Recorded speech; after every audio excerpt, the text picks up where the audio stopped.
नमस्कार दोस्तों, मैं गिरजेश कुमार तिवारी आप सब लोग के सामने एक बहुत ही इंपॉर्टेंट लेक्चर लेके आ रहा हूं, जिसमें हम सब लोग फोर्थ सिस्टम के कुछ डिफिकल्ट क्वेश्चंस करेंगे जो मोस्टली एग्जाम में पूछे जाते हैं और आप सब लोग नहीं कर पाते। तो थोड़ा ध्यान दीजिएगा। ये आज का लेक्चर बहुत ही इंपॉर्टेंट है। क्वेश्चंस का कलेक्शन है, सिर्फ फोर्थ सिस्टम से रिलेटेड है, जिसमें आपने फ्री बॉडी डायग्राम भी बनाना सीखा था, अलग अलग केसेस भी देखे थे, तो उसको बहुत डिटेल में हम सब लोग करने वाले हैं। बस ध्यान रखिए, ये केवल क्वेश्चन सीरीज का ही है। तो आप सब लोग क्वेश्चन कर रहे होंगे, हम मान रहे हैं, और क्वेश्चन और भी प्रैक्टिस करें। जो डिफिकल्ट क्वेश्चन है उसको हम करा दे रहे हैं। अभी इसरो का एग्जाम हुआ था, उसका अभी आप सब लोगों ने पेपर देखा होगा, अपनी गलतियों को जाना होगा। छोटी छोटी गलतियां आप कर दे रहे हैं। कुछ क्वेश्चन को जिसको आप देख के आंसर कर सकते थे, उसको भी आप सब लोग गलत करके आ गए हैं। तो ध्यान देते हैं, हम इसरो का पेपर भी सॉल्व कराएंगे, A to Z पूरा पेपर सॉल्व कराएंगे। उसको ध्यान रखिएगा, एक सीरीज आएगा। आज केवल क्वेश्चन हम डिस्कस करने जा रहे हैं, इंजीनियरिंग मैकेनिक्स का फोर्थ सिस्टम का सिर्फ और सिर्फ क्वेश्चन। बहुत ही इंपॉर्टेंट आरके जैन के मोस्टली क्वेश्चंस हैं, कुछ एग्जाम में आए हुए हैं, एसएससी में भी आए हुए हैं। तो उसको ध्यान दीजिएगा, देख के आंसर कैसे किया जाता है उस पर भी पूरा ध्यान दें। तो हम क्वेश्चन पे आगे बढ़ते हैं। आप सब लोग क्वेश्चन करते रहिए और लोगों को भी पहुंचाते रहिए, ठीक है। आइए, पहला question, the resolve part. Resolve हमने बताया था ना, किसी एक को, कोई एक फोर्स है, उसको किन्हीं दो एक्सिस में तोड़ना। ये पॉसिबल था, ये आपने अल्फा मान लिया, ये आपने बीटा मान लिया, और अगर ये एबल एफ था तो इधर की तरफ आएगा एफ अपान, देखिए एफ अपान साइन अल्फा प्लस बीटा, तो लिख ही दीजिए। और जब यहां वाला पूछे तो उसके साथ वाला कोड, और जब यहां वाला पूछे तो क्या होगा, एफ अपान साइन अल्फा प्लस बीटा, तो रहेगा ही रहेगा। उसके साथ क्या होगा, ये वाला कोड का साइन। ये हमने वियोजन में आपको बताया होगा, जब रेजोल्यूशंस कराया होगा किसी एक वेक्टर का किन्हीं दो एक्सिस में। तो the resolve part of resultant of two forces, कोई दो बल हैं, इनका रिजल्टेंट कुछ होगा। कोई दो बल है, रिजल्टेंट निकालने का आपको लॉ ऑफ पैरेललोग्राम बता चुके हैं। द रिजॉल्व पार्ट ऑफ, किसका resolve part, resultant of two forces inclined at angle theta in a given direction। कोई भी दो बल हैं, इनका रिजॉल्व किसी एक एक्सिस के अलोंग, जो इंक्लाइंड एक एंगल क्या है, थीटा, ठीक है। अब ध्यान से फिर से इस क्वेश्चन को पढ़ेंगे, हम सब लोग क्लियर करते हैं इसको पहले। The resolve part of resultant of two forces inclined at angle theta in a given direction is equal to, दो बल का रिजल्टेंट अकेला किसी एक एक्सिस के अलोंग, जो इससे क्या है, थीटा एंगल पर झुका हुआ है, इसका रिजॉल्व पार्ट जो होगा उसी एक्सिस के अलोंग इन दोनों के रिजॉल्व पार्ट के योग के अलजेब्रिक सम के बराबर होगा। ध्यान रखिएगा, एक कोई रिजल्टेंट, भाई रिजल्टेंट क्या है कि इन दोनों के प्रभाव को अकेले आप बता रहा है। तो रिजल्टेंट का किसी एक एक्सिस के अलोंग जो रेजोल्यूशन होगा, रिजॉल्व पार्ट होगा, जो किसी थीटा एंगल पर झुका हुआ है, इन दोनों का उस एक्सिस के अलोंग रिजॉल्व पार्ट के अलजेब्रिक सम के बराबर हो। तो the resolve part of resultant of two forces inclined at angle theta in a given direction is equal to the algebraic sum of the resolved part of the forces in the given direction। algebraic sum of resolved part, इन सबका resolve part, इसके along, इसके along, resolve parts of the forces in the given direction, ठीक है। Sum of the resolve part of the forces in the given, नहीं sum नहीं, सिर्फ सम नहीं, अलजेब्रिक सम इंपॉर्टेंट है। सम नहीं, क्या होना चाहिए, अलजेब्रिक सम, ठीक है। तो ये गलत हो गया। द डिफरेंस पढ़ेंगे नहीं। The sum of the forces multiplied, नहीं, the sum of the forces multiplied by tangent, नहीं, तो ये भी गलत हो गया। तो क्या हो गया सही। तो रिजल्टेंट का किसी एक एक्सिस के अलोंग रेजोल्यूशन, इन सब को जो दोनों बना हुआ, चार का रिजल्टेंट होता है, चारों फोर्सेस का उस एक्सिस के अलोंग रिजॉल्व पार्ट के अलजेब्रिक सम के बराबर हो। अगला, which of the following not a unit of distance. देखिए एंगस्ट्रॉम मतलब 10⁻10 मीटर, एंगस्ट्रॉम भी आपका डिस्टेंस का ही मात्रक है, लाइट ईयर भी एक लाइट द्वारा एक साल में चली गई दूरी, तो ये आपका 10 की पावर लगभग 16 आता है। 9.46 इंटू 10 की पावर 15 मीटर होता है, तो ध्यान रखिएगा। तो ये आपका लगभग 10 की पावर 6। माइक्रोन 10 की पावर -6 मीटर, मिलीमीटर आपको पता है 10 की पावर -3 मीटर। माइलस्टोन, मील का पत्थर, माइलस्टोन, तो मील का पत्थर कोई दूरी का मात्रक नहीं है, ध्यान रखिए। माइलस्टोन आपका कोई मात्रक नहीं है। तो which of the following is not पूछा गया था, जो नहीं है वही सही है, जो नहीं है वही क्या है, सही है। अगला, और लोग इसको गलत कर देते इसलिए करा दिए। A number of forces acting at a point, ये बड़ा इंपॉर्टेंट लाइन। तो एक्टिंग एट अ पॉइंट, एक पॉइंट पर अगर ढेर सारे बल लग रहे हैं तो मूवमेंट तो ऑलरेडी जीरो है, मूवमेंट के बारे में बात ही नहीं करनी है क्योंकि पॉइंट पर है। तो एक पॉइंट पर मतलब कॉन्करेंट फोर्स के लिए मूवमेंट ऑलरेडी जीरो होता ही है। हाँ, विल बी इन इक्विलिब्रियम, तो acting at a point will be in equilibrium, तो आप क्या करोगे, sigma F X equal to 0 हो और सिग्मा एफ वाई 0 हो और सिग्मा एफ जेड 0 हो। सिर्फ आप क्या कहेंगे, नेट एल्जेब्रिक फोर्स का समेशन 0 होना चाहिए, मूवमेंट ऑलरेडी 0 होगा। अब अगर कोप्लेनर की बात कर दें तो ये भी नहीं होना चाहिए। तो कोप्लेनर के लिए sigma F X equal to 0, sigma F Y equal to 0। किसी ने कहा नहीं हम वाईजेड प्लेन में थे, तो जब वाईजेड प्लेन में होंगे तो ये दोनों 0 होना चाहिए, ये नहीं होगा। जब आप एक्स और जेड प्लेन में होंगे तो सिग्मा एफ एक्स 0 होना चाहिए, सिग्मा एफ जेड 0 होना चाहिए, सिग्मा एफ वाई नहीं होगा। ठीक है, तो देयर टोटल सम, ऐसे ठन्नी चौनी जो लो, टोटल सम 0 नहीं है, गलत। एल्जेब्रिक सम जो प्लस है वो प्लस है, जो माइनस है वो माइनस, इधर नहीं।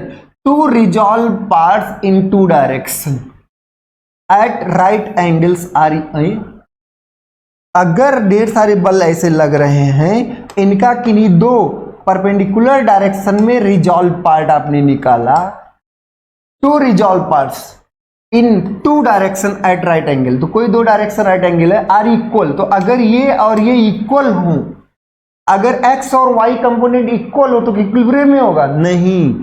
Sum of resolve part in any two perpendicular direction are both 0।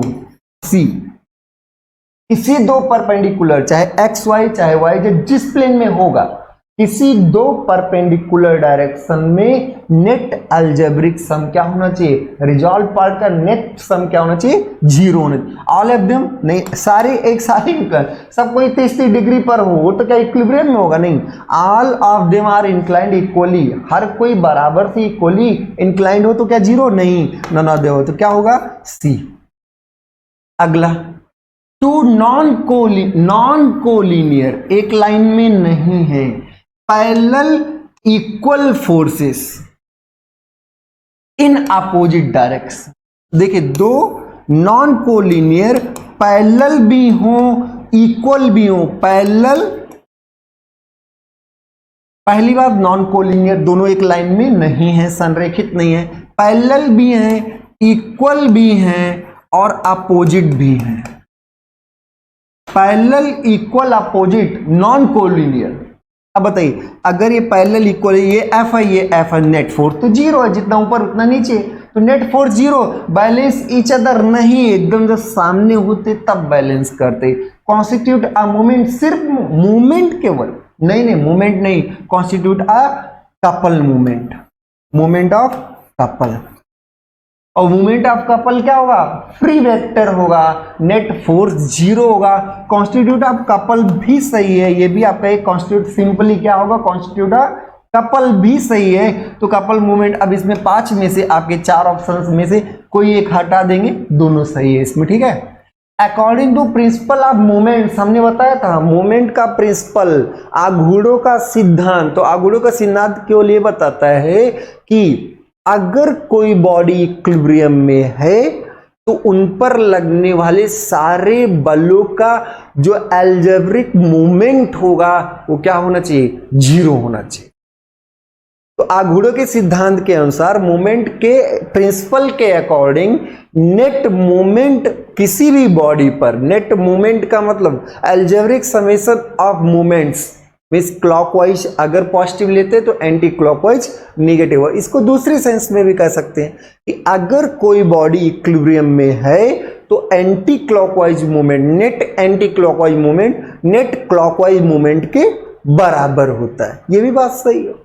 लेकिन हाँ, एक और बात, यही मूवमेंट में ही ब्रेगनान थ्योरम, ब्रेगनान क्या कह रहे थे कि किसी सिस्टम ऑफ फोर्सेस में किसी एक पॉइंट के अबाउट सारे बलों का नेट मूवमेंट उसी पॉइंट के अबाउट रिजल्टेंट के नेट मूवमेंट के बराबर होता है, जिससे हम तो लोग रिजल्टेंट का लाइन ऑफ एक्शन आसानी से डिसाइड करते थे। ध्यान दीजिएगा, according to principle of movements है, ब्रेगनान थ्योरम नहीं है, principle of movements.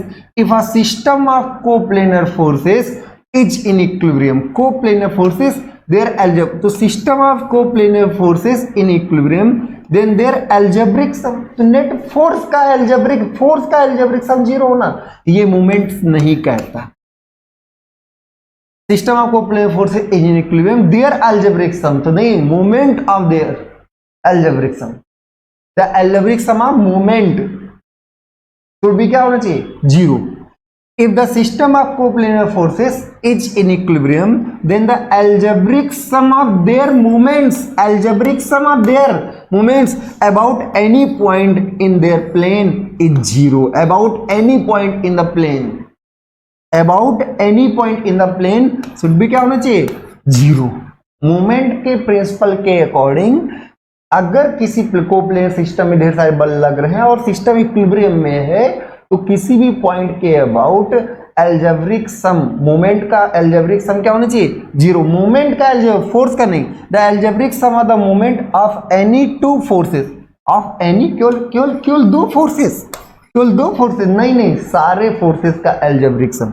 The positive and negative couples can be, ये थोड़े कहता कि positive and negative couples can be balance, नहीं, तो ये भी गलत, कौन सही है, बी पार्ट। अगला बहुत ही शानदार क्वेश्चन, इसमें थोड़ा सा मिसप्रिंट हुआ है तो इसलिए लोग घबरा गए, इसलिए हम इसको करा रहे हैं, ठीक है।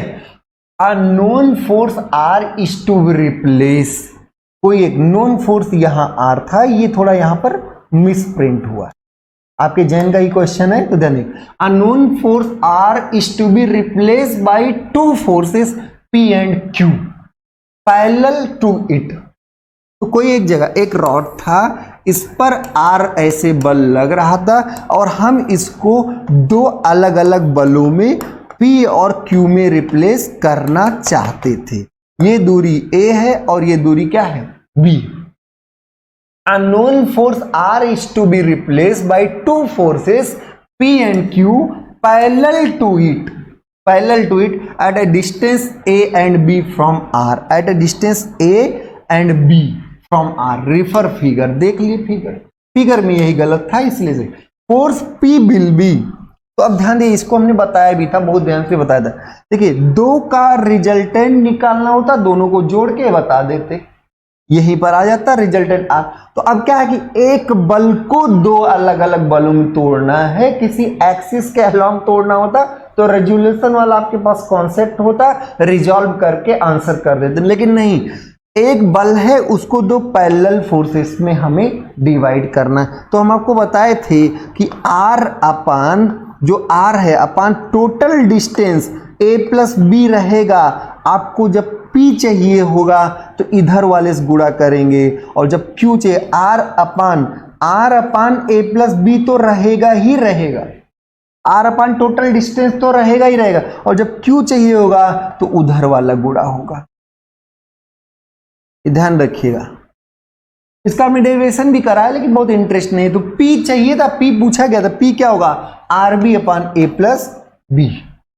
Q पूछा था तो RA upon A plus B. अगला हो गया, if two forces each equal to P in magnitude, two forces, ठीक है भाई, each equal to P in magnitude, तो दो बल हैं, दोनों का परिमाण क्या है, P, act at right angle. अरे क्या बात है, दो बल हैं, एक P है दूसरा भी क्या है, P है, act at a right angle पर लग रहे हैं, their effect may be neutralized, इनके प्रभाव को न्यूट्रलाइज कर सकते हैं। Their effect may be neutralize मतलब कि शून्य कर देना, ठीक है। तो their effect may be neutralize by a third force. ध्यान रखिएगा, अगर दो बल है उनका एक रिजल्टेंट होगा, रिजल्टेंट के जस्ट इक्वल अपोजिट कोलिनियर बल लगा दीजिए तो सिस्टम क्या होगा, इक्विलिब्रियम में होगा, और उसी को हम इक्विवेलेंट कहते थे। कोई भी ऐसा बल जिसके लग जाने से सिस्टम का नेट इफेक्ट न्यूट्रलाइज हो जाए, सिस्टम इक्विलिब्रियम में आ जाए, तो उसी बल को हम क्या कहते हैं, इक्विवेलेंट। और इक्विवेलेंट रिजल्टेंट के इक्वल अपोजिट और कोलिनियर होता है, बहुत ध्यान से समझ के रखिएगा, ठीक है। Their effect may be neutralized by third force, किसी तीसरे फोर्स से उनके प्रभाव को न्यूट्रलाइज किया जा सकता है, एक्टिंग अलोंग देयर बाइसेक्टर। अब ध्यान रखिए, ये दोनों अगर बराबर हैं तो इनका रिजल्टेंट इनके एकदम बीचों बीच में होगा, 45 डिग्री पर होगा, आधा आधा बंटवारा होगा। अगर दोनों जो बड़ा होता उसी तरफ रिजल्टेंट झुक जाता है, लेकिन ये आपका ऐसे तो 45 डिग्री पर होगा ये, और ये आपका रिजल्टेंट कितना आएगा, p/√2। तो their effect may be neutralize by third force. अब इसी के इक्वल एंड अपोजिट और कोलिनियर आप एक बल लगा दीजिए ऐसे, third force along their bisector, उनके बाइसेक्टर मतलब जो बीचों बीच में विभाजित करने वाली रेखा हो, in opposite direction whose magnitude. तो इसका मैग्नीट्यूड कितना होना चाहिए, इसका भी मैग्नीट्यूड कितना होना चाहिए, p/√2 होना चाहिए, √2p। इसका मैग्नीट्यूड क्या होना चाहिए, तो कोई दो बल था और दोनों इक्वल मैग्नीट्यूड पे थे, और इसको अगर आप इसके इफेक्ट को न्यूट्रलाइज करना चाहते हैं तो एक तीसरा बल लगाइए, और कितना लगाइए, √2p लगाइए, और कहाँ लगाइए, इसके बाइसेक्टर के जस्ट अपोजिट डायरेक्शन में। कहाँ लगाइए, in opposite direction whose magnitude. तो इसका मैग्नीट्यूड क्या होना चाहिए, जिसका मैग्नीट्यूड √2p होना चाहिए। क्लियर हुआ, कुल मिला के रिजल्टेंट निकालना था, उसी के अपोजिट लगा देना था।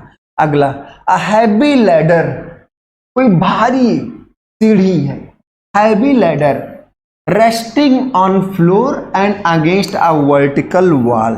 एक हैवी सीढ़ी है, ये वर्टिकल वॉल है और फ्लोर है, फ्लोर हॉरिजॉन्टल होगा, टेढ़ा मेढ़ा मत बनवाइएगा, floor horizontal against a vertical wall, may not be in equilibrium में नहीं हो सकता। If the floor is smooth हो और वॉल रफ हो। अब बताइए पहले केस का, ए का हम बता रहे हैं फ्री बॉडी डायग्राम। तो ये आपका लैडर हो गया, धरती माता हो गई, और ये यहां पर नॉर्मल रिएक्शन, ये यहां पर नॉर्मल रिएक्शन। अब क्या, फ्लोर स्मूथ है तो यहां फ्रिक्शन नहीं आएगा, लेकिन वॉल आपका रफ है तो यहां पर फ्रिक्शन आएगा। और उस समय देखेंगे तो नेट फोर्स आपका एक्स और वाई डायरेक्शन में दोनों बैलेंस हो सकता है, ये इसको बैलेंस कर लेगा, मतलब आप देखिए तो ये आपका क्या आ जाएगा, 0 आ जाएगा नॉर्मली। अब फिर से, तो आप द फ्लोर इज स्मूथ हो and the wall is wall rough, उस सिचुएशन में आपका ये इक्विलिब्रियम में हो सकता है, चांसेस बनते हैं, ठीक है।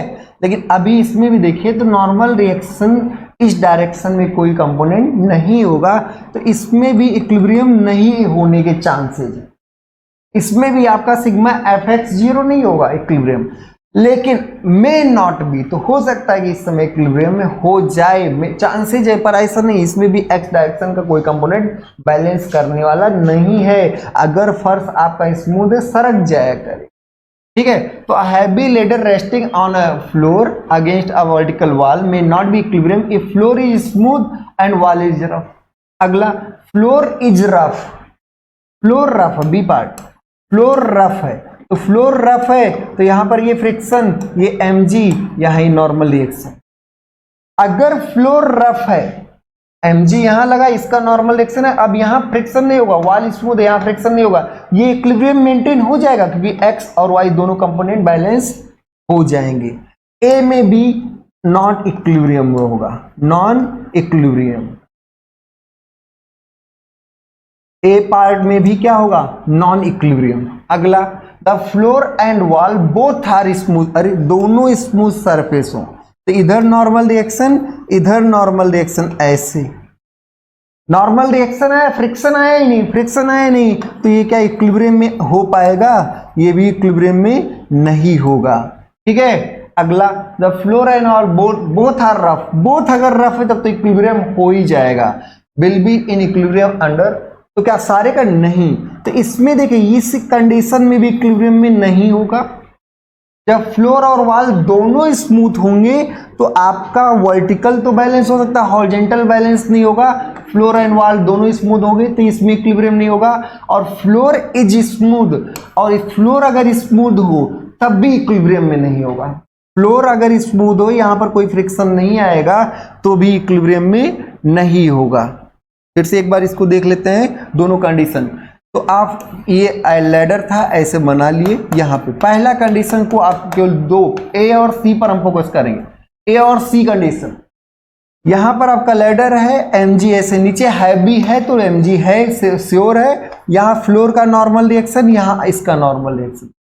फ्लोर स्मूथ है, यहाँ कोई फ्रिक्शन नहीं, वॉल रफ है तो यहाँ ऊपर की तरफ फ्रिक्शन, वॉल रफ है तो ऊपर की तरफ नीचे आना चाहेगा, ऊपर की तरफ फ्रिक्शन। अब फ्रिक्शन, अब इसमें देखिए सिग्मा एफ एक्स कौन बैलेंस करेगा, एक्स डायरेक्शन का नेट फोर्स केवल अकेला लग रहा है तो कोई बैलेंस करने वाला नहीं, तो इसमें भी नॉन इक्विलिब्रियम होगा। और अगर दोनों स्मूथ हो जाएं, दोनों स्मूथ हो जाएं, सी पार्ट का केस, तो इसमें mg इधर, r इधर, r इधर, तो आपका ये तो बैलेंस हो जाएगा, फिर ये बैलेंस नहीं होगा। और अगर ये दोनों बैलेंस नहीं हो तो इन दोनों कंडीशन में वो नॉन इक्विलिब्रियम में होगा। 5 ऑप्शन है, कोई एक ऑप्शन हटेगा, ज्यादातर चांस है इसमें तो कभी भी इक्विलिब्रियम में नहीं हो पाएगा। तो सी पार्ट को आप लगाएं। ठीक है, आगे बढ़े। A heavy string attached eight two ends at the same horizontal level. बहुत शानदार क्वेश्चन, बहुत ही अच्छा क्वेश्चन है। इस क्वेश्चन को आप लोग बार बार पढ़ेंगे, ध्यान रखेंगे। ठीक है, अ हैवी स्ट्रिंग, कोई भारी स्ट्रिंग है, ऐसा नहीं हल्का वाला नहीं है, धागा नहीं जो गटे में पहनते हैं, गले वाला नहीं है। ठीक है, कौन सा है आपका, इलेक्ट्रिक पोल वाला मान लीजिए। तो heavy string attach eight two ends, ये इसका एक एंड है, at the same horizontal level, यहां पर ऐसे और ऐसे हमने सेम हॉरिजॉन्टल लेवल पर इसको बांध दिया, एट द सेम हॉरिजॉन्टल, मतलब इसका जो हाइट है वही हाइट इसका भी है, बांध दिया। ठीक है, and when central dip is very small. अब बताइए अगर ये हैवी है और आप ऐसे बांध दोगे, ऐसे हैवी है, मान लीजिए दो पोल्स है, दोनों पोल्स के बीच में इलेक्ट्रिक वायर्स बांध दिए गए, जब बांध देंगे तो क्या ये थोड़ा लचक जाता है ऐसे। सेंट्रल डिप, इसका जो बीच का एक डिप है, डिप यहां डिप कर गया थोड़ा, when the central dip is very small, ये बहुत ज्यादा नहीं होगा, आप टाइटली बांधे हुए हैं लेकिन हाँ कुछ तो ये नीचे आ ही जाएगा सेल्फ वेट के कारण। एक तरीके से इसमें यूनिफॉर्मली डिस्ट्रीब्यूटेड लोड है।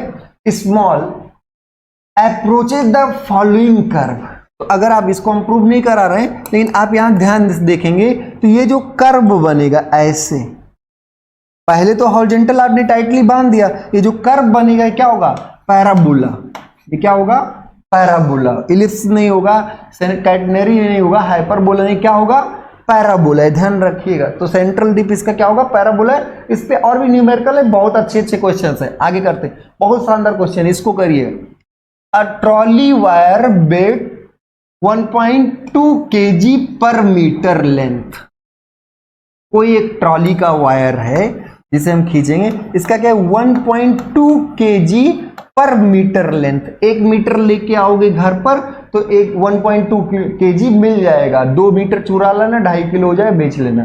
ठीक है, तो the trolley wires weight 1.2 kg per metre length. ठीक है, the ends of wire, the ends, दो एंड होगा, वायर का 2 एंड होगा ना, ends of wire are attach to 2 poles. 2 poles कौन से हैं, 20 मीटर अपार्ट, तो ध्यान रखिएगा, दो खंभे थे, उन खंभों के बीच की दूरी क्या थी? 20 मीटर थी। इन दोनों के बीच में आपने क्या किया? रस्सी बांध दिया, और वो रस्सी बहुत भारी है। कितनी भारी है? 1.2 kg पर मीटर। बहुत अच्छा क्वेश्चन है, ध्यान से समझिएगा।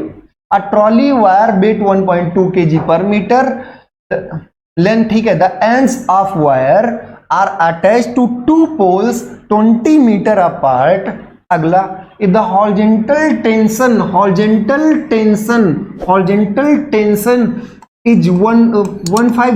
1500 किलोग्राम फोर्स रखिएगा, तो 1500 kilogram force, find the dip in the middle of the span. तो इसके मिडिल का, स्पैन का क्या करना है? डिप निकालना है। ध्यान से समझिए, ये है टाइटली आपने बांध दिया। जब बांधे तो ये भारी था, ये ऐसे लटक गया, ऐसे हो गया, फाइनल ये ऐसे हो गया। जब ये ऐसा शेप बन गया, तो इस सिचुएशन में शेप इसका जब ऐसा हो गया, एक्चुअल में क्या इसका सेंटर, ये सेंटर कुछ सेंट्रल डिप हो गया? इसी को आपसे पूछा गया है। The dip in the middle of the span, इसके मिडिल एकदम बीचों बीच का डिप, ये गहराई पूछी गई है। और इसमें यहां पर टेंशन आपको बताया गया कि यहां पे जो टेंशन होगा वो 1500 किलोग्राम फोर्स है। तो आपने क्या किया? इसको ऐसे क्या किया? कैंची लेके आए, काट दिए। कैंची लेके ऐसे आए, काट दिए, तो आधा पोर्शन ऐसे तो रहेगा। सिर्फ आधे पोर्शन की बात करें, अब आधा पोर्शन ऐसे रहेगा, सेंट्रल डिप की बात कर रहे हैं। यहां ये ऐसे खींच रहा होगा, कितने बल से खींच रहा होगा? 1500 किलोग्राम फोर्स ये दिया हुआ है। यहां यही तो हॉरिजॉन्टल होगा, और सब थोड़े तिरछे होंगे, ये पोर्शन सिर्फ हॉरिजॉन्टल होगा। तो यहां पर बल कितना है? 1500 किलोग्राम फोर्स, और यही हाइट आपसे पूछी गई है। ध्यान रखिएगा, फ्री बॉडी डायग्राम से ही क्वेश्चन निकल जाता है। हम क्या किए? आधे पोर्शन को काट के अपने घर लेके आए। देख रहे हैं ये y है, ठीक है। 1500 किलोग्राम फोर्स बल लग रहा है, बहुत शानदार क्वेश्चन। अब बताइए, और कोई बल है? सर यहां जो जोड़े थे ना, यहां पर x डायरेक्ट घूम तो सकता था, ये ऐसे घूम सकता था, लेकिन x डायरेक्शन में फोर्स होगा और y डायरेक्शन में भी फोर्स आएगा, जो भी आए पता नहीं। ये हो गया। यहां जो ज्वाइंट था पोल का, वो हमने Fx और Fy हमने लगा दिया, ठीक है। हॉरिजॉन्टल फोर्स लगा दिया, ठीक है। क्या ये भारी है? क्या ये रस्सी भारी है क्या? हाँ सर, रस्सी भारी है। रस्सी अगर भारी है तो इसके बीचों बीच में इस रस्सी का mg लगेगा। इस रस्सी, अच्छा ये रस्सी कितनी बड़ी है? ये रस्सी कितनी बड़ी है? अगर पूरा 20 है तो ये आधा क्या होगा? 10 होगा। बहुत शानदार। ये आधा क्या होगा? 10 होगा। ये आपका 10 है। अब बताइए, ये 1500 किलोग्राम फोर्स मालूम? बिल्कुल मालूम। mg में m मालूम है। अरे भाई 10 मीटर लंबा है और 1 मीटर का आपको पता है 1.2 kg, ठीक है। तो m मालूम है, तो ये भी मालूम है। fx नहीं मालूम, fy नहीं मालूम, y आपको निकालना ही है। तो अब अगर हम यहां पर इस पॉइंट के अबाउट मूवमेंट ले लें, इसी फिक्स पॉइंट के अबाउट क्या ले लें? मान लो a है ये, इसी के अबाउट नेट मूवमेंट ले लें, तो नेट मूवमेंट ये इक्विलिब्रियम में तो है ना, भाग थोड़े गया कहीं पर, तो नेट मूवमेंट क्या होगा? 0। बस हो गया, क्वेश्चन यहीं से हो गया। सिग्मा एम ए पर बैठकर और नेट मूवमेंट इक्वल टू 0। ए पर बैठ के नेट मूवमेंट 0। एफ एक्स तो मतलब अरे हम तुमसे पास हो रहे हैं, एफ आई हम तो नहीं, कुछ नहीं, कोई मूवमेंट नहीं। 1500 किलोग्राम फोर्स ए के अबाउट, यहां बैठे हैं, ये 1500 किलोग्राम फोर्स ए के अबाउट क्या करना चाहेगा? क्लॉकवाइज घुमाना चाहेगा। क्लॉकवाइज कितनी दूरी? y। तो ये क्या होगा? -1500 इंटू वाई। किलोग्राम फोर्स है, जी से नहीं मल्टीप्लाई कर रहे हैं, तो क्या होगा? 1500 किलोग्राम इंटू वाई। वाई निकालना है, mg से पूछिए। m कहेगा हम 10 किलो। अच्छा mg क्या करना चाहेगा? एंटी क्लॉकवाइज घुमाना चाहेगा ए के अबाउट, किधर? Anti clockwise. तो कितनी दूरी पर ही होगा?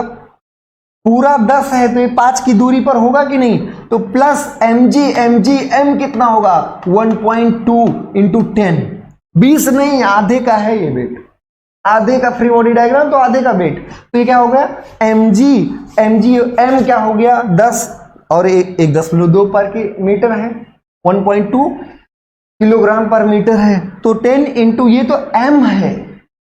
चलो भाई g से मल्टीप्लाई नहीं कर रहे क्योंकि ये आपको ऑलरेडी kgf में ही दिया है, ठीक है, नहीं यहां पर भी g से मल्टीप्लाई करो तो वहां भी कर लो g से मल्टीप्लाई कर लिए, ठीक है। अब ये तो बल है, दूरी कितनी है 5, दूरी कितनी है ये 5 इक्वल टू 0, ये बीच की दूरी यहां से कहां से a से, ये दूरी क्या है 5 मीटर, तो आप जब कट किए तो यहां से 5 मीटर वाला ऐसे घुमाना चाहे, हॉरिजॉन्टल टेंशन एंटी क्लॉकवाइज घुमाना चाहेगा, हॉरिजॉन्टल टेंशन दिया था सेंट्रल डिप आपको निकालना, y निकल जाएगा कि नहीं, y क्या होगा 10 गुणे 1.2, ये तो m है इंटू 5 और बाई क्या होगा 1500, जी कट जाएगा, जी आपका क्या होगा कट जाएगा,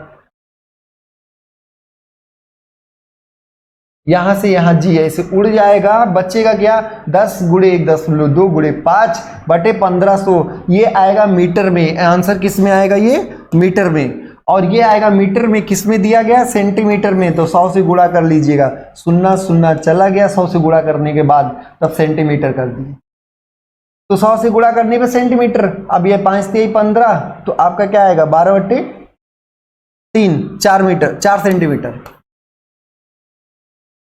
क्लियर है क्या हमने किया, एक रस्सी बांधी गई थी, बहुत अच्छा क्वेश्चन है इसलिए बार बार कर रहे हैं, एक रस्सी हॉरिजॉन्टली बांधी गई थी, आपने कहा कि ये लटक गया, वेट की वजह से लटक गया, और लटक गया तो हॉरिजॉन्टल इसमें खिंचाव आ गया, हर जगह का खिंचाव समान नहीं होगा ध्यान रखिएगा, लेकिन जो हॉरिजॉन्टल जो एकदम नीचे होगा उसमें खिंचाव हॉरिजॉन्टल होगा, और नीचे कौन होगा मिड पोर्शन, कैसा शेप होगा पैराबोला, याद रखिएगा।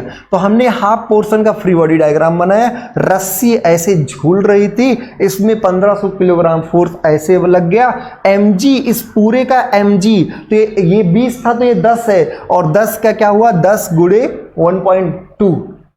1.2 आपने कर दिया, तो mg आपको वेट पता, और 5 की दूरी पर होगा तो नेट मूवमेंट लिए, आंसर आ गया 4 सेंटीमीटर आपका आंसर हो। आगे बढ़े, बहुत अच्छा क्वेश्चन है, ध्यान दीजिएगा। The resultant of following 3 couples, 3 couples हैं, 3 कपल है भाई, तो ध्यान दे, ये आर्म दिया फोर्स दिया है, आर्म दिया और फोर्स दिया तो कपल निकाल लेते हैं, दोनों के बीच की दूरी दी है आपने निकाल लिया, तो इसको अगर हम देखें तो ये क्या आया 10 किलोग्राम फोर्स मीटर, अरे भाई 20 गुणे ये कर लिए, तो 10 kilogram force metre positive sense में, 30 ये क्या आएगा -30 किलोग्राम फोर्स मीटर, माइनस क्यों, क्योंकि निगेटिव दिया हुआ, क्वेश्चन में दिया हुआ, हम कुछ थोड़े कर रहे हैं, -30 ये हो गया, ये आपका 10 हो गया, ये क्या हो गया, अरे 54 है, 10 ये भी आएगा, 10 किलोग्राम, 40 का 54 कर दोगे तो किलोग्राम फोर्स मीटर है, 3 ये दिए, अब इन सबको जोड़ो, जोड़ लिया सर कितना आया, माइनस प्लस के साथ जोड़ लिया तो ये आया -10 किलोग्राम फोर्स मीटर, तो क्या आएगा 10 किलोग्राम फोर्स मीटर पर निगेटिव सेंस, तो पॉजिटिव वाले तो आंसर गए, पॉजिटिव वाले आंसर गए।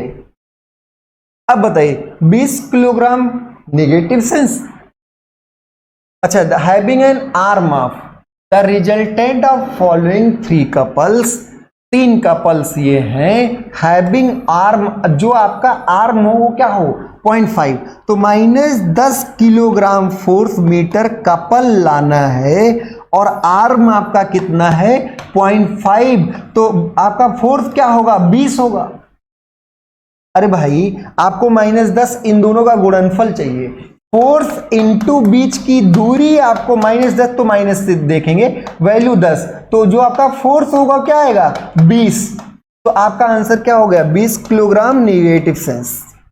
अगर ये 1 मीटर का आर्म होता तब 10 किलोग्राम नेगेटिव सेंस होता, यही 2 मीटर का आर्म होता तब आपका क्या होता 5 किलोग्राम नेगेटिव सेंस। देखिए आर्म जब बढ़ाओगे तो बल कम हो जाएगा, बल कम लगेगा।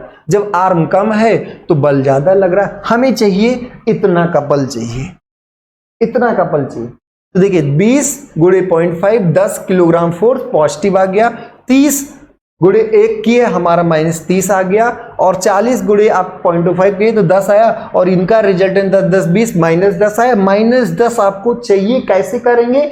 आर्म आपने डिसाइड कर रखा कि 0.5 का लेंगे, तो जब 0.5 का लेंगे तो बल आपको 20 चाहिए निगेटिव सेंस में, तो 20 आंसर हो गया। Clear?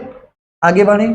If 3 forces acting in different plane, ये बड़ा इंपॉर्टेंट वर्ड है, एक्टिंग इन डिफरेंट प्लेन्स।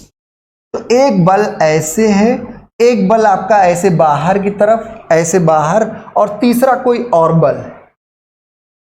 समझ में आ रहा ना? एक फोर्स है, एक कोई बल, यहां मान लीजिए इसमें एक बल ऐसे है, ऐसे, और दूसरा ऐसे कुछ तिरछा बल है, ऐसे बोर्ड के बाहर परपेंडिकुलर, बोर्ड के बाहर, और तीसरा कहीं और, तीसरा ऐसे कहीं, चौथा मतलब 3 बल है, तीनों एक बाहर दूसरा बाहर, अलग अलग प्लेन्स में है।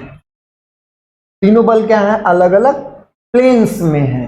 क्या है? If 3 forces acting in different plane, different plane, ये बाहर है जो हम बोर्ड के बाहर दिखा नहीं पा रहे हैं, ये बोर्ड के बाहर है, ये बोर्ड के कहीं अंदर की तरफ है। Different plane can be represented by a triangle. अगर इन तीनों बलों को हम एक ट्राइंगल से रिप्रेजेंट कर सकें, दीज विल बी, तो है ये मत सोचिए कोप्लेनर हो, अगर कोप्लेनर हो और उनको एक ही सर्कल क्या हो, एक ही क्रम में हम तीनों बलों को त्रिभुज की भुजाओं से रिप्रेजेंट कर सके, तब नेट फोर्स 0 होता है। लेकिन नेट मूवमेंट तब भी 0 नहीं होता। तो ध्यान से इस बात को थोड़ा और क्लियर करिए, बहुत ध्यान से क्लियर करिए। करते हैं, ठीक है? फिर से आइए।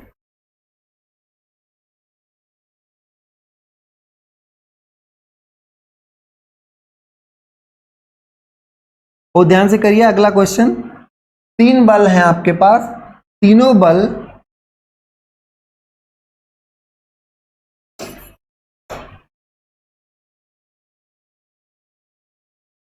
हैं। चलो भाई अच्छी बात है, 3 बल आपके क्या हैं, और तीनों बहुत अच्छी बात है कि तीनों, देखते हैं फिर 3 फोर्सेस।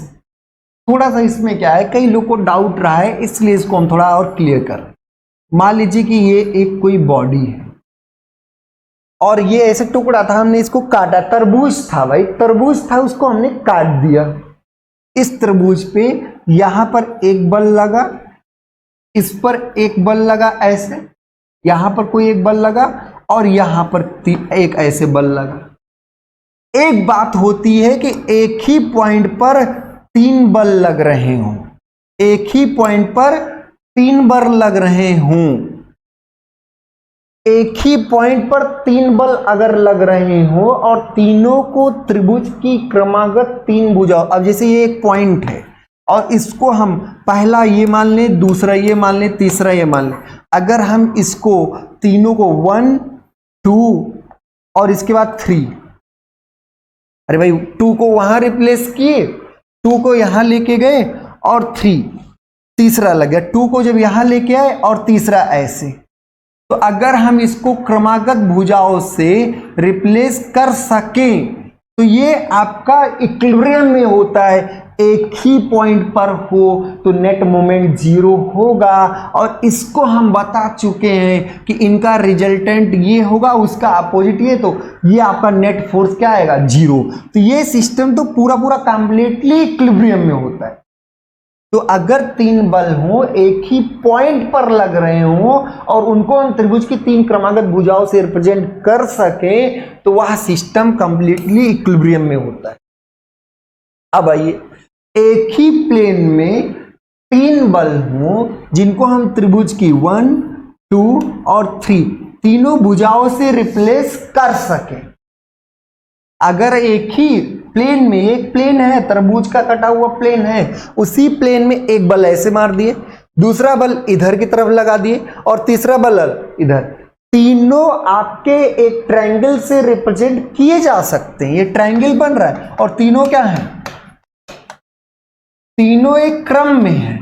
तो इसमें नेट फोर्स तो जीरो होगा पर नेट मूवमेंट जीरो नहीं होगा। एक पॉइंट पर लगती है तो नेट मूवमेंट जीरो होता, तब लामी थ्योरम। इसलिए लामी कहता है कि ये तीनों बल को प्लेनर भी होने चाहिए और कॉन्करेंट भी होने चाहिए और इक्विलिब्रियम में हो तब हमारा कंडीशन लगेगा। ठीक है, तो ये ट्रायंगल, तो इसमें हमने जब आपको मूवमेंट पढ़ाया होगा तो मूवमेंट में बताया होगा कि ये आपका नेट फोर्स जीरो होता है पर इसको एक सिंगल मूवमेंट होता है। इन अगर हम इस पॉइंट के अबाउट निकालें तो इसका और इसका तो कोई मूवमेंट नहीं आएगा इस लाइन के, लेकिन इसकी वजह से मूवमेंट आएगा। और वो आपको हम बताए थे कि जो त्रिभुज बनता है उसके एरिया का दुगना होता है, उसके एरिया क्या होता है, दुगना होता है, ध्यान रखिएगा।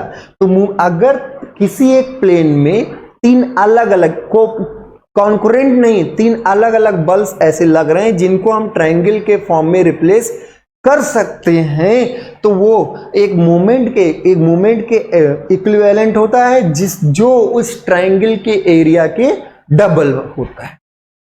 ये बात क्लियर हुई। अगर कॉन्करेंट कोप्लेनर हैं और तीनों ट्रायंगल के फॉर्म में तो ऑलरेडी इक्विलिब्रियम में होते हैं। अब यहां भी वो भी बात नहीं, यहां क्या कह रहा है, three forces acting in different plane, एक प्लेन में है ही नहीं। तो मान लो दो, अब खुद ही मान लो कि ये दोनों एक प्लेन में है और तीसरा ऐसे किसी और प्लेन में है, ऐसे तीसरा बाहर की तरफ है, बाहर की तरफ अगर है तो acting in different plane represented by a triangle, these will be in non equilibrium. अब बताइए इन दोनों का जो भी कंपोनेंट होगा इसी प्लेन में होगा, पर तीसरा जो बाहर होगा उसका कंपोनेंट इस बोर्ड के बाहर भी आएगा, तो वो कौन बैलेंस करेगा, कोई नहीं बैलेंस करेगा, तो क्या होगा, नॉन इक्विलिब्रियम। क्लियर हो गया। आगे फिगर सोच देख लेते हैं भैया, ये फिगर है, figure shows a ball in equilibrium under action of vertical and horizontal support। तो यहाँ ये वर्टिकल सपोर्ट है और ये क्या है, हॉरिजॉन्टल सपोर्ट है। तो ये आपको वर्टिकल और हॉरिजॉन्टल सपोर्ट्स में है। Also supported by a string SG, इसको हम एक स्ट्रिंग से भी सपोर्ट कर रहे हैं, ठीक है। Obviously the resultant of forces RH, RB and S will be in equilibrium of W, ठीक है। कोई एक बॉल है जिसको हम यहाँ हॉरिजॉन्टल सपोर्ट भी दिए, वर्टिकल सपोर्ट भी दिए, ये वर्टिकल सपोर्ट, ये हॉरिजॉन्टल सपोर्ट, और एक रस्सी से बांध भी रखे हैं, ये बहुत अच्छी बात है, इक्विलिब्रियम में होगा। The magnitude of RH, RB and S will be, तो ध्यान रखिए ये वर्टिकल सपोर्ट द्वारा लगने वाला ये बल है और ये हॉरिजॉन्टल सपोर्ट द्वारा लगने वाला बल, हॉरिजॉन्टल जो सपोर्ट है उसके द्वारा लगने वाला, और ये W है और इसमें रस्सी में कुछ टेंशन होगा, रस्सी में क्या होगा, कुछ टेंशन होगा। अब आप बताइए ये इस पॉइंट से जाएगा, ये इस पॉइंट से जाएगा, बिल्कुल जाएगा। क्या सारे बल कॉन्करेंट हैं? बिल्कुल सही है, सारे बल क्या हैं, कॉन्करेंट हैं। क्या सारे बल कोप्लेनर है? बिल्कुल सही है। तो ये कॉन्करेंट कोप्लेनर फोर्स सिस्टम है। अब अगर कॉन्करेंट है तो मूवमेंट की बात ही नहीं होगी, बात केवल होगी तो बलों की, और कोप्लेनर है तो सिर्फ और सिर्फ सिग्मा Fx इक्वल टू 0 और sigma Fy equal to 0। Sigma Fx equal to 0, मान लीजिए ये xy मान लेते हैं, तो और सिग्मा Fy इक्वल टू 0। अब बताइए W मालूम है? हाँ मालूम, W कुछ ना कुछ दिया होगा। ये हॉरिजॉन्टल सपोर्ट नहीं मालूम, ये हॉरिजॉन्टल सपोर्ट नहीं मालूम, ये टेंशन नहीं मालूम। तीन अननोन, दो गोलियां, तीन आदमी दो ही गोलियां, मार पाओगे क्या? अगर तीन अननोन है, कौन कौन, हॉरिजॉन्टल, वर्टिकल और टेंशन, हॉरिजॉन्टल वर्टिकल रिएक्शन और टेंशन इन स्ट्रिंग, तो अननोन तीन है और आपके पास इक्वेशंस दो हैं इक्विलिब्रियम, तो आप क्या कहेंगे, these can't be determined definitely.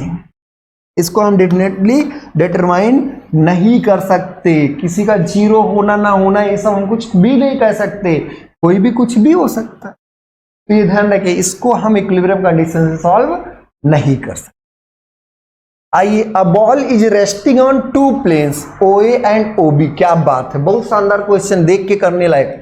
A ball is resting on two planes OA and OB inclined at 30 and 45 degree, ठीक है भैया। ये 30 पर, ये 45 है कि shown in the figure the reaction on plane OA, इस वाले प्लेन का रिएक्शन। तो ध्यान दीजिए सर, इस पर जो यहाँ वेट है, यहाँ रिएक्शन लगेगा OA का और यहाँ रिएक्शन लगेगा OB का। ये RB है और ये RA दे दिए, और नीचे कौन लगेगा? MG। नीचे कौन लगेगा? MG। क्लियर हो गया सब लोग को? तो अब इसमें कौन बड़ा कौन छोटा, अब इसको हम फ्री बॉडी डायग्राम थोड़ा अलग बना रहे हैं। इसका वेट ऐसे mg, यहां पर लगेगा RA और यहां पर लगेगा RB। यहां पे लगेगा क्या? RB। इसको और अलग बनाए तो RB ऐसे लग गया, RB इसके सेंटर पर आकर बनाए, और RA ऐसे लग गया, और mg आपका क्या हुआ? नीचे की तरफ। RB उधर, RB यहां आगे और RA इधर, और mg आपका नीचे। कुल मिला के एंगल का खेल है, कुल मिला के एंगल का खेल। अब बताइए 30 डिग्री है। अब इसको थोड़ा जूम करके बनाते हैं। जूम करके ध्यान दीजिएगा, बहुत अच्छा क्वेश्चन होता है, एंगल नहीं निकाल पाते लोग। ये 30 डिग्री है, कोई दिक्कत नहीं। ये RA इसके परपेंडिकुलर ही लगेगा। ये RA है, RA है। कुछ हमने किया नहीं, अभी हमने कुछ भी नहीं किया है। देखिए अब अगर ये 30 है, ऐसे एक वर्टिकल लाइन खींच दी अपनी मर्जी, तो अगर ये 30 है तो ये 60 होगा, और अगर वो 60 तो ये 30 होगा, और ये 30 है तो ये भी शीर्षाभिमुख कोण ही तो है, तो ये 30 होगा कि नहीं होगा? बहुत ध्यान से देखिए, ये 30 तो ये 60 और बाकी बचा 30। 30 के सामने अपोजिट एंगल आपका क्या हो गया? 30। तो क्या दिक्कत है? तो RA जो है वो वर्टिकल से यहां पे क्या बना है? 30। जो हॉरिजॉन्टल से इस प्लेन का बनता है नॉर्मल रिएक्शन का, वही वर्टिकल से बनता है। नॉर्मल रिएक्शन का वही क्या होगा? वर्टिकल से बनेगा, जो हॉरिजॉन्टल का इस प्लेन से बना है। ऐसे इसको अगर हम प्रूव करें तो ये 45 डिग्री आएगा। अब ध्यान दीजिएगा, ये वर्टिकल से 30 पर है और ये वर्टिकल से 45 पर। RB वर्टिकल से 45 पर है और RA वर्टिकल से क्या है? 30 पर। डायग्राम एकदम क्लियर है, फिर से देख लीजिएगा इसको। सर ये 30 पर ऐसे था, इससे नॉर्मल, ये नॉर्मल में 90 डिग्री, तो ये 60 तो बचा 30, और जब 30 बचा आपका, ये 30 बचा, तो इसका अपोजिट भी क्या होगा? 30। क्लियर हो गया सब लोग को? ये हमने देख लिया, सब लोगों ने कर लिया, कोई दिक्कत नहीं होगी। ये 45 हम आपको यहां 45 भी प्रूव कर सकते, आप खुद भी कर लीजिएगा। तो ये 45 डिग्री हो गया, ये 30 डिग्री हो गया। अब आपका ये इक्विलिब्रियम में है, बड़ा छोटा केवल यही जानना है, बड़ा छोटा है। तो इससे जो रिजल्ट आएगा उसको भी याद करा देंगे। अब ये इक्विलिब्रियम में अगर है तो है भी क्या? अगर क्या है ही इक्विलिब्रियम में, और जब इक्विलिब्रियम में है तो बात हम शुरू करते हैं। लामी बाबा, लामी कहेंगे RA अपान ये वाला कोण, और ये क्या है? साइन 135। ये अरे भाई 90 45 जोड़े 135, ऐसे है RB अपान साइन, ये क्या है? ये क्या है? ये कोण, ये कोण है आपका 150, और equal to mg upon sine 45 30 75, 45 30 75, इन दोनों के बीच का कोण। अरे भैया ये 135 होगा, ये आपका 90 45, और ये आपका 150 डिग्री होगा। कोई दिक्कत नहीं होनी चाहिए किसी को। अब यहां से RA अगर पूछें तो RA equal to mg upon sine 75 into sine 135, और RB जो होगा वो mg upon sine 75, mg upon sine 75 तो होगा ही होगा, और साइन क्या होगा? 150। अरे भाई ये उधर जाएगा बगल में पड़ोसी बन के। अब ध्यान दीजिएगा, ये तो दोनों में बराबर है, साइन 135 साइन 150।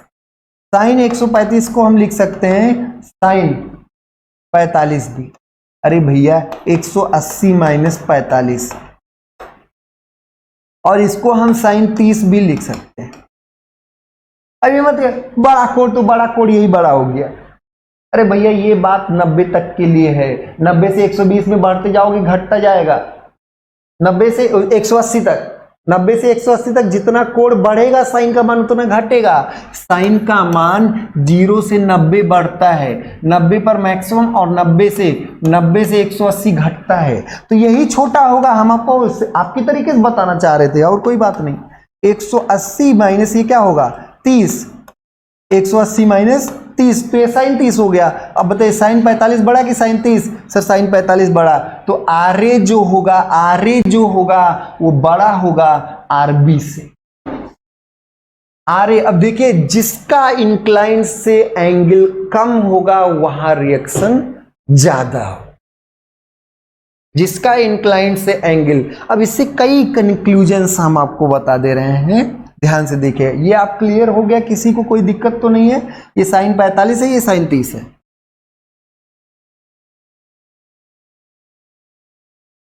क्लियर हो गया ना सबको?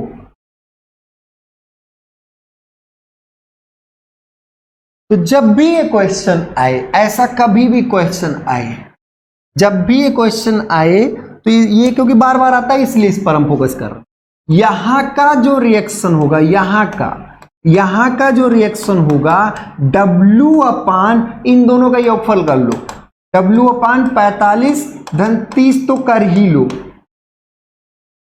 W अपान साइन 30 और 45 का योगफल जो भी आए इसको दोनों का योगफल कर लो, और इनटू इसके पास पूछा गया तो उसका कोड, इसके पास पूछा गया तो उसका कोड। और यहां पर अगर पूछा जाता तो, यहां पर अगर पूछा जाता इसी का उल्टा, यहां पर अगर पूछा जाता यहां पर, तो आरबी जो होता है यहां पे आरबी जो होता वो क्या होता, W अपान इन दोनों के बीच का कोड कर ही लो, 45 धन 30 कर ही लो, और साइन क्या है, साइन क्या है, इसका कोड, इसका कोड, इसका कोड। बस हो गया आंसर। W अपान दोनों साइन, दोनों का कोड का योगफल साइन कर लो, यहां पूछे तो उसका साइन और यहां पूछे तो इसका साइन। अब बताइए यहां पूछा जाएगा तो इसका रहेगा। अब 45 बड़ा है तो यहां रिएक्शन बड़ा होगा, यहां पर जो OA पर रिएक्शन होगा वो OB वाले से ज्यादा होगा, RA जो होगा वो ग्रेटर देन RB होगा। अगर कोड बराबर हो तो दोनों बराबर होंगे। अगर ये 30 दोनों होता तो RA RB दोनों क्या होते, बराबर। जिसका इंक्लाइन कोड ज्यादा होगा उस पर रिएक्शन कम होगा, जिसका कोड कम होगा वहां पर रिएक्शन ज्यादा होगा। जो कमजोर होगा वो ज्यादा दबेगा और जो ज्यादा होगा वो कम दबेगा। ठीक है, क्लियर हो गया सबको? तो आइए इस क्वेश्चन को देखिए, वो फिर से पढ़ते हैं। अकॉर्ड AB, कहां गया? A ball is resting on two planes OA and OB inclined at 30 and 45 respectively. The reaction on plane OA 30 है तो ज्यादा होगा, greater than OB। OA पहले था, OA 30 है, OA पहले था, OA 30 है, तो उस पर रिएक्शन क्या होगा, ज्यादा होगा, greater than OB। आगे बढ़े। अकॉर्ड, चलिए बहुत शानदार क्वेश्चन, बहुत आसान question. Accord ABC is attached, एक रस्सी है जो ABC ऐसे अटैच कर, ऐसे ABC इज अटैच। अरे कोई पिक्चर देखोगे ना, ऐसे पहाड़ों में ऐसे क्या होता था, यहां पर ऐसे रस्सी लटका के खुद लटक गए ठीक है। तो a cord ABC is attached to a point A and C, आपको दिखाया गया AC पर एक रस्सी, एक कॉर्ड है, रस्सी है, वो अटैच है, ठीक है, A एंड C। अब पुली B ऑफ इन्फिनिटेसिमली क्या है, स्मॉल, इन्फिनिटेसिमली स्मॉल क्या होगा, बहुत छोटा, small radius carries a W load. एक पुली है जो W लोड कैरी कर रहा है, कैरीज अ W लोड, ठीक है। Is free to roll without friction, इस पर ये रोल भी कर सकता है विदाउट फ्रिक्शन, ठीक है, along the car. The tension in A B compare to B C, तो रस्सी, ये रस्सी एक ही है, इस रस्सी पर एक पुली पकड़ के ऐसे खुद लटके, हम डब्ल्यू हैं, हम डब्ल्यू लटके हुए हैं, तो यहाँ का और यहाँ का टेंशन, तो जब एक ही रस्सी हो तो टेंशन दोनों तरफ क्या होगा, बराबर होगा। एक ही रस्सी है, अलग अलग रस्सी नहीं है, एक ही रस्सी है तो दोनों तरफ टेंशन क्या होगा, बराबर होगा। ये टेंशन आपका, इस तरफ का टेंशन, इस तरफ का टेंशन, दोनों क्या होगा, बराबर होगा, तो इक्वल, सॉरी टेंशन क्या होगा, tension in A B to B C क्या होगा, इक्वल होगा। ध्यान रखिए सिंगल रस्सी है इसलिए इक्वल। अब इसमें अगर ये रस्सी में टेंशन बराबर है तो अल्फा और बीटा, सर अल्फा बीटा बड़ा छोटा लग रहा है, अरे भैया नहीं बड़ा छोटा है, अल्फा और बीटा दोनों क्या हैं, बराबर हैं। ध्यान रखिएगा ये आपका बीटा है और ये आपका अल्फा है। अब यहां से टी कॉस बीटा, अगर हम सिग्मा एफ एक्स लिखें तो टी कॉस बीटा इधर का कंपोनेंट और minus T cos alpha equal to 0। अरे भाई इसका कॉस इधर, इसका कॉस इधर, तो यहां से क्या आएगा, अल्फा इक्वल टू बीटा। तो ध्यान रखिए ये ध्यान है तो ये दूरी आपकी ज्यादा होगी, कोण दोनों के बराबर होंगे, कोण दोनों क्या होंगे, कोण दोनों के बराबर होंगे, बहुत ध्यान रखिएगा। तो एंगल दोनों, अगर एक ही रस्सी लटक गए तो दोनों के एंगल बराबर होंगे, दोनों में टेंशन बराबर होंगे, ज्यादा हाइट है तो ज्यादा दूरी। अगर दोनों सेम लेवल पर होते, अगर दोनों सेम लेवल पे होते तो एकदम बीचों बीच में लटकता, तो क्या होता है, एकदम बीचों बीच में लटकता। अभी इसका लेवल कम है तो ये दूरी भी कम होगी, उससे अकॉर्डिंग कम होगी कि अल्फा बीटा क्या हो, बराबर हो। ठीक है, तो आज के लिए इतना ही। ढेर सारे क्वेश्चंस हुए, खूब प्रैक्टिस कराए, और भी क्वेश्चंस कराएंगे, जो आप नहीं सॉल्व कर सकते उसको कराएंगे। ठीक है, आप सब लोग पढ़ते रहिए, क्वेश्चन सॉल्व करते रहिए। बहुत बहुत धन्यवाद।